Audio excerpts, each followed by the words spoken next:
Recordemos que el calor específico en las determinadas fases es igual al calor que hay que entregarle a una determinada sustancia para que, en este caso, aumente la temperatura, ¿sí?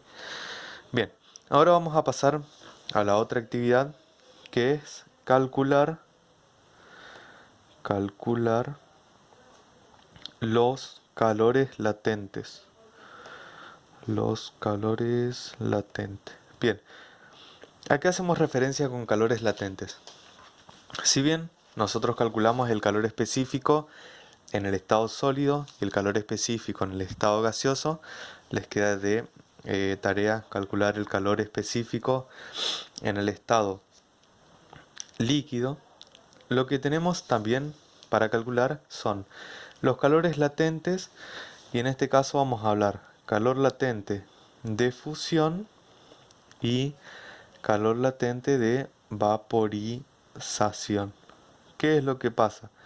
Calor latente de fusión lo vamos a obtener en este primer tramo, cuando la temperatura permanece constante por primera vez, que es cuando se derrite la sustancia, es decir, qué cantidad de calor le voy a tener que entregar o suministrar a determinada sustancia para que se derrita, sin que aumente la temperatura, es decir, que la temperatura permanezca en 110 grados centígrados.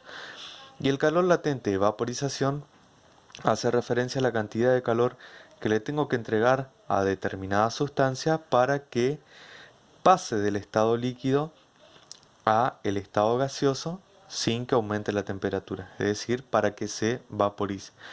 En este caso, como no hay aumento de temperatura, yo voy a tener que trabajar con estas dos fórmulas.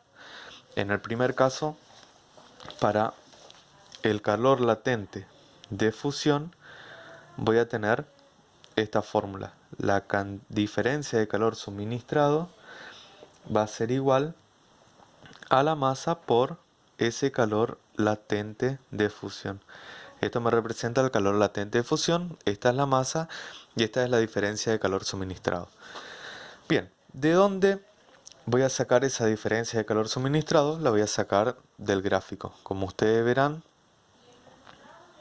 el calor inicial es de 0,20 y el calor final es de 0,60. Por lo tanto, esto va a ser igual al calor final menos el calor inicial igual a la masa por ese calor latente de fusión.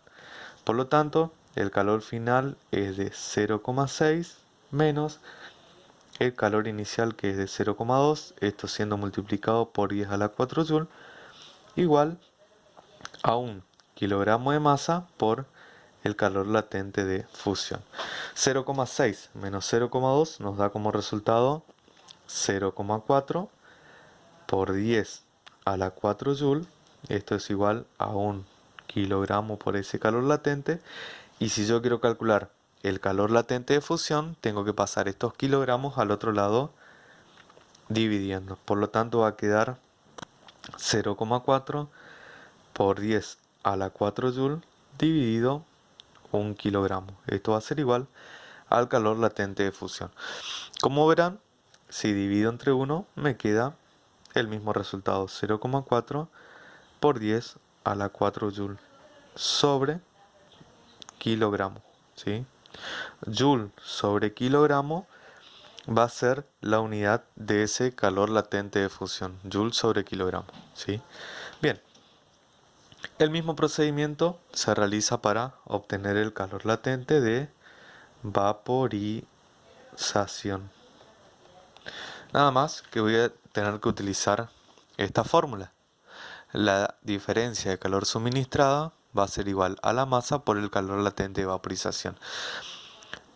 ¿Qué valores de calor voy a tener? Voy a tener los valores correspondientes a 1,2 y el valor de 1,8, ¿sí? Calor final menos el calor inicial. Porque en esta parte, cuando la sustancia permanece a una temperatura constante de 140 grados centígrados, voy a tener el proceso donde se vaporiza mi sustancia. Bien, por lo tanto, voy a tener esta fórmula. diferencia de calor suministrado va a ser igual a la masa por el calor latente de vaporización, que se lo representa así. Diferencia de calor va a ser igual al calor final menos el calor inicial. Esto va a ser igual a la masa expresada en kilogramos por ese calor latente de vaporización.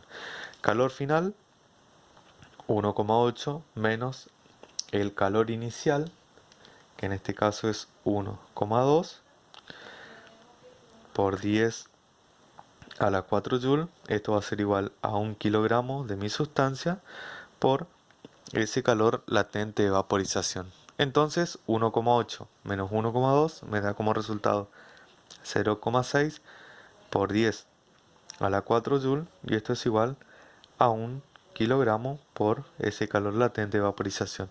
Si quiero despejar ese calor latente de vaporización, esta masa de 1 kilogramo que está multiplicando va a pasar dividiendo. Por lo tanto, 0,6 por 10 a la 4 joule van a ser divididos por una masa de 1 kilogramo, y esto va a ser igual al calor latente de vaporización.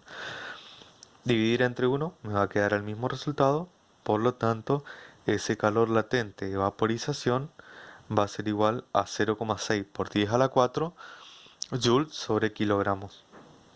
Es decir, la cantidad de calor que hay que entregarle a esa sustancia de 1 kilogramo para que se vaporice es igual a 0,6 por 10 a la 4 joule sobre kilogramos.